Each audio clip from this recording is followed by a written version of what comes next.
आनंदी मालिकेच्या आजच्या भागामध्ये सुरुवातीलाच आपण पाहणार आहोत. विद्याधर हा आता झोपलेला असतो. एवढ्यात त्याचा फोन वाजतो. धनश्री म्हणते, आता हा एवढ्या उशिरा कोणाचा फोन आहे? कोण बरं फोन करायले? इथे झोपेचं खोबरं झालंय आणि कोण फोन करतंय? तो फोन शलाकाचा असतो. शलाकानेच विद्याधरला फोन केलेला असतो. लगेच विद्याधर उठतो आणि शलाकाचा फोन उचलतो.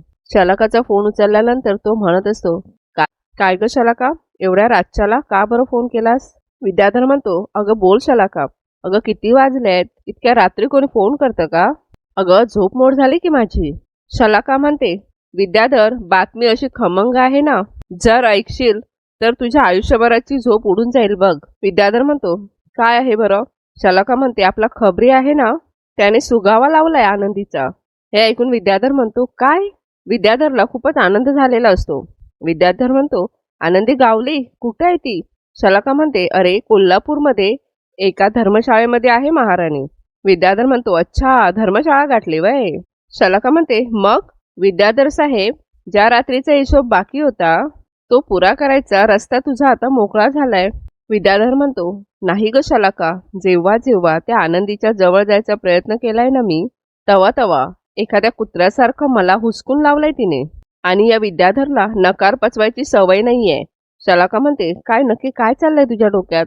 काय करायचं ठरवलंयस? विद्याधर म्हणतो, अगं लय भारी प्लान आलाय माझ्या डोक्यात. एका दगडात दोन पक्षी मारायचेत मला.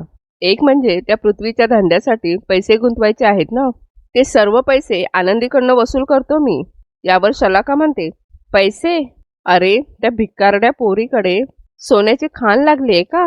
विद्याधर म्हणतो, होय सोन्याची खाण आहे. शलाका म्हणते, अरे तू काय कोड्यात बोलतोयस? काय करणार आहेस तू आनंदीचं? विद्याधर म्हणतो, अगं त्या आनंदीला दुबईला नेऊन विकणार आहे मी. हे ऐकून धनश्रीला धक्काच बसतो. ती आपला हात आपल्या तोंडावर घेते. शलाका सुद्धा एकदम आश्चर्यचकित होते. शलाका म्हणते, व्हॉट? दुबईला विकणार? विद्याधर म्हणतो, वय दुबईला नेऊन विकणार तिला. अगं त्या आनंदीने साधं मला शिव बी दिलं नाहीये. आता तिच्या अंगाला सगळे हात गिधाडासारखे तिला शिवतील. आता तिथे जाऊन तिची जी काही अवस्था होईल ना, तेव्हा प्रत्येक क्षणाला मरणाची भीक मागेल ती. शलाका म्हणते, प्लान तर कडक आहे तुझा, पण तिला त्या धर्मशाळेतून बाहेर काढणं खूप कठीण आहे. अरे त्या धर्मशाळेची ती मॅनेजर बाई आहे ना, ती खूप कडक शिस्तीची आहे. अजून ती प्रामाणिक सुद्धा आहे.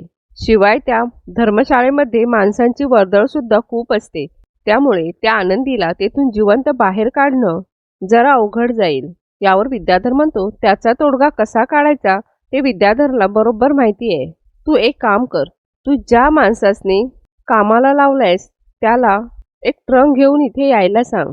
ती बाहेरून अशी कपाटासारखी म्हणजे टेबलासारखी दिसेल. त्या आनंदीला औषध घालून बेशुद्ध करूया आणि त्या ट्रंकात घालून धर्मशाळेतनं पळवून लावूयात.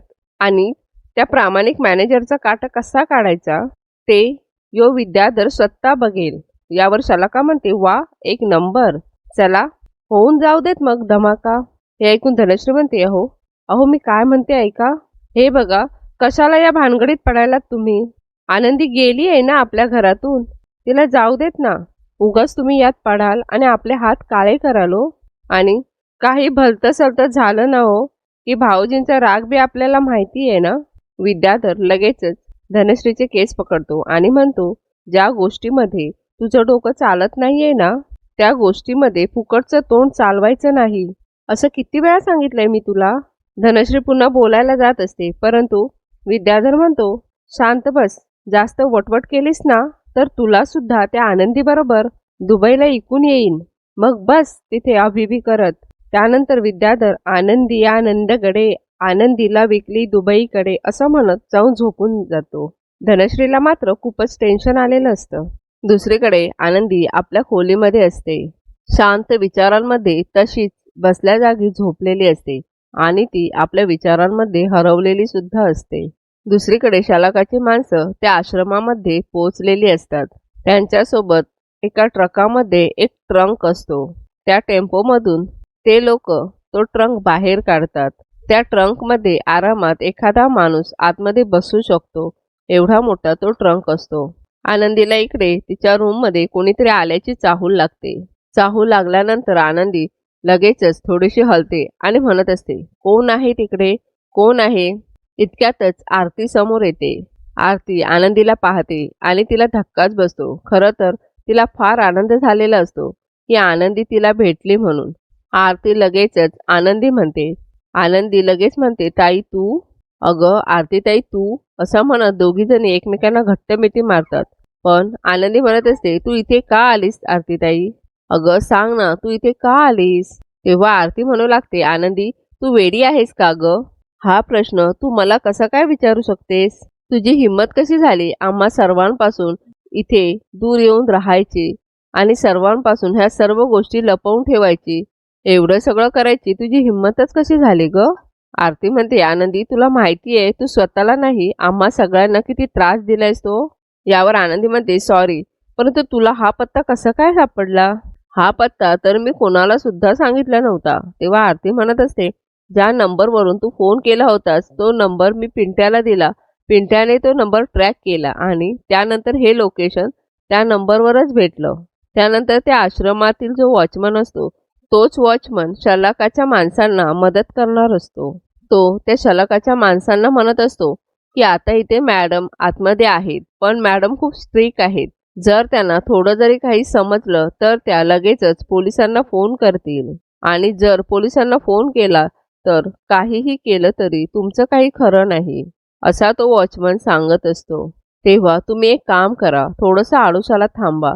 तेवढ्यातच मॅनेजर बाहेर येतात आणि त्या पिऊनला म्हणत असतात, माझं ना थोडंसं बाहेर हॉस्पिटलमध्ये डॉक्टरांजवळ काम आहे, मी ताबडतोब हे काम करून येते. तोपर्यंत तुम्ही कोण येतंय कोण जातंय या सर्व गोष्टींकडे बारीक लक्ष ठेवा.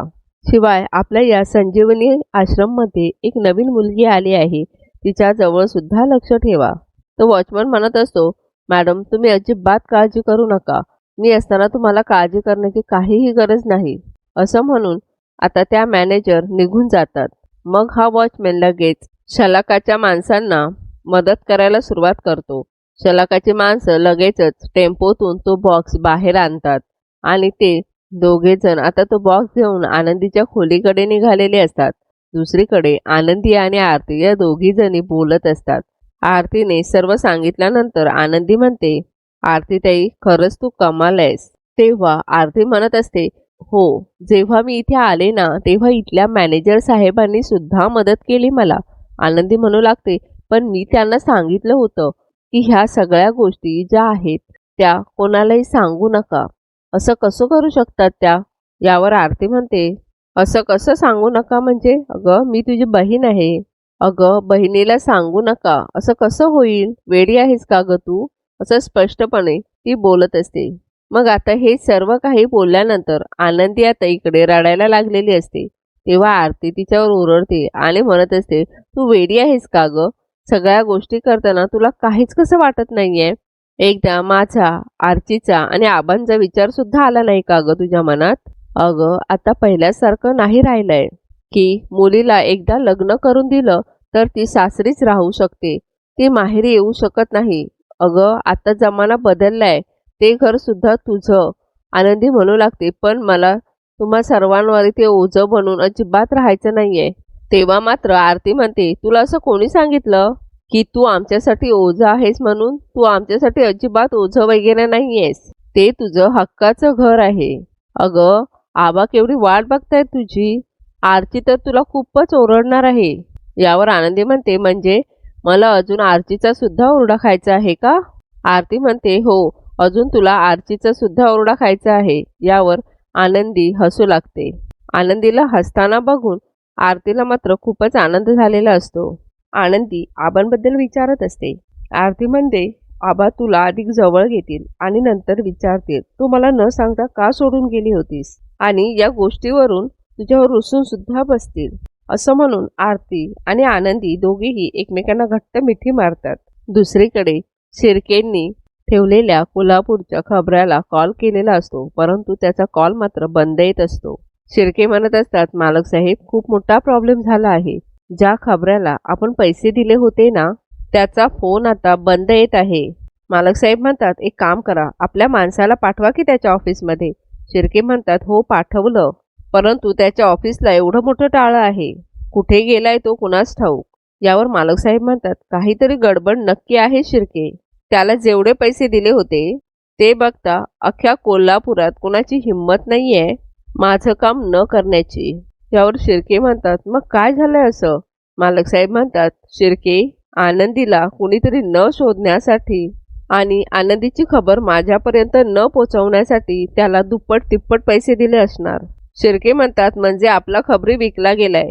मालक साहेब म्हणतात, हो. मालक साहेब पुढे म्हणतात, शिर्के, मला वाटतं आता आनंदीसाठी मलाच रिंगणात उतरावं लागेल. शिर्के म्हणत असतात, अहो मालक साहेब, पण. मालक साहेब म्हणतात, शिर्के, पाणी नाकाच्या वरपर्यंत चाललंय. आनंदीच्या जीवाशी खेळ झालेला मला चालणार नाही. मी आत्ताच्या आत्ता कोल्हापूरला निघालोय. तिथे जाऊन बघतो नक्की काय शिस्त आहे ते. एवढ्यातच बापू धावतच तिकडे येतात. बापू हसतच असतात. बापू म्हणत असतात, युगंधर, अरे थांब थांब थांब, तुला एक आनंदाची बातमी आहे. युगंधर म्हणतो, आनंदाची बातमी? बापू म्हणतात, आनंदाची बातमी ही आहे की आरतीला आनंदी सापडली आहे. यावर युगंधर म्हणतो, काय? शिर्के म्हणतात, काय सांगताय बापू, आनंदी सापडली आहे? बापू म्हणतात, अरे हो, अरे कोल्हापूरला जिथे संजीवनी धर्मशाळा आहे ना, तिथे सापडली आनंदी. बापू पुढे म्हणतात, मला वाटतं आरती बहुतेक तेथे पोचली पण असेल. बापू देवाचे आभार मानत असतात. युगंधरला आठवतं, युगंधर कोल्हापूरमध्ये संजीवनी धर्मशाळेमध्ये जाऊन आलेला असतो. युगंधर म्हणतो, पण बापू, संजीवनी धर्मशाळेमध्ये मी काल गेलो होतो. तुम्ही जेव्हा फोन केला होता ना, तेव्हा मी तिथेच होतो. बापू युगंधरला पुढे विचारत असतात. एवढ्यात युगंधर म्हणतो, जाऊ देत ना बापू आता सगळं. आनंदी भेटली आहे हे महत्वाचं.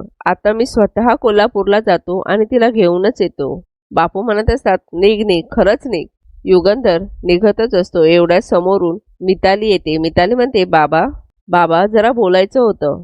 बाबा, आज घरात नागपंचमीची पूजा आहे. तुम्हाला आठवतंय दरवर्षी आई स्वतःच्या हाताने नागपंचमीची पिंड बनवायची आणि त्याची पूजा करायची. मला या नागपंचमीला सुद्धा तेच करायचं आहे, परंतु मला जमत नाहीये. मला तिची ही प्रथा पुढे चालू ठेवायची आहे बाबा. त्यासाठी तुम्ही मला मदत कराल का? बाबा, मला माहिती आहे प्रांजल आणि दादाने तुमच्याकडून कोणतीही अपेक्षा करणं सोडून दिलंय, परंतु मला अजून सुद्धा तुमच्याकडून अपेक्षा आहेत. मला अजूनही वाटतंय की तुमच्यामध्ये एक प्रेमळ, एक काळजी करणारा बाप अजूनही जिवंत आहे. हो ना बाबा, खरं आहे ना हे? बोला ना बाबा. आणि मग हे खरं असेल तर सिद्ध करा. तुम्ही आज मला मातीची शिवलिंग बनवायला मदत करा.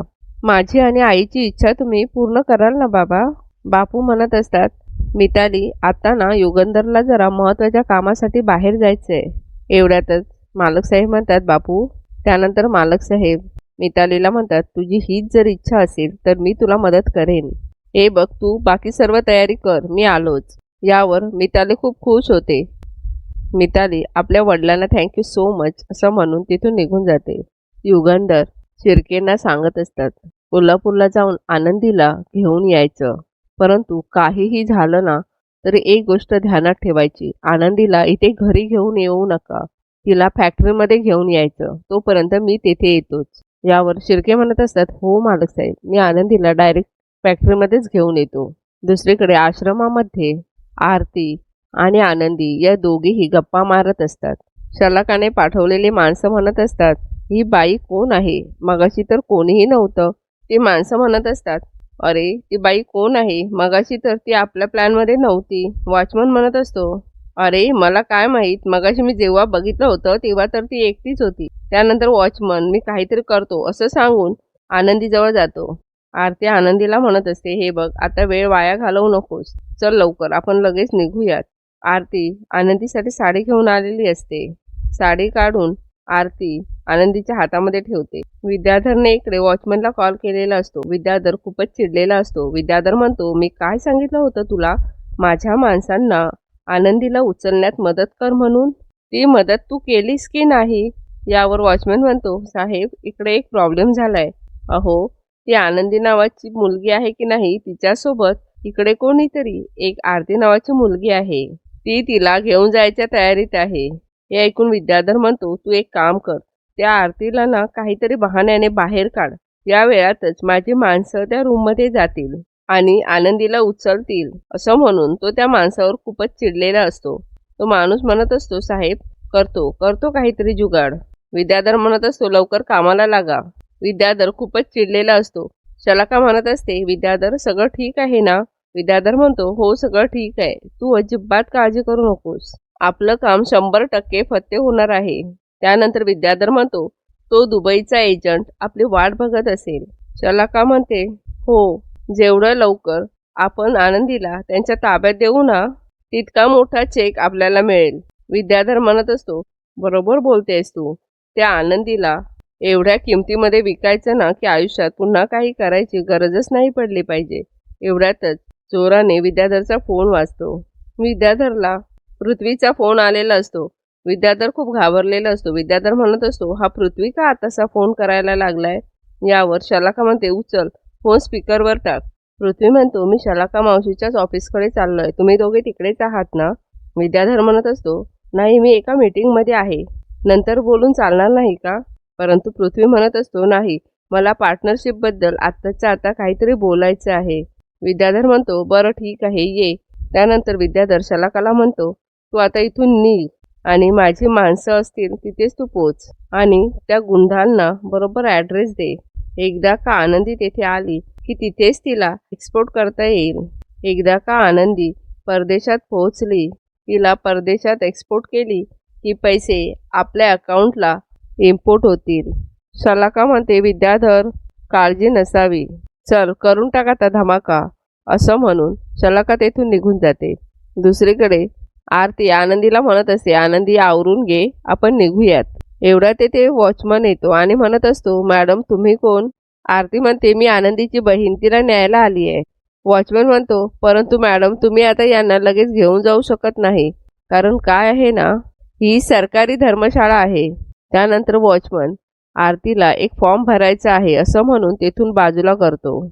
आरती आनंदीला रेडी हो असं म्हणून फॉर्म भरण्यासाठी बाहेर निघून जाते.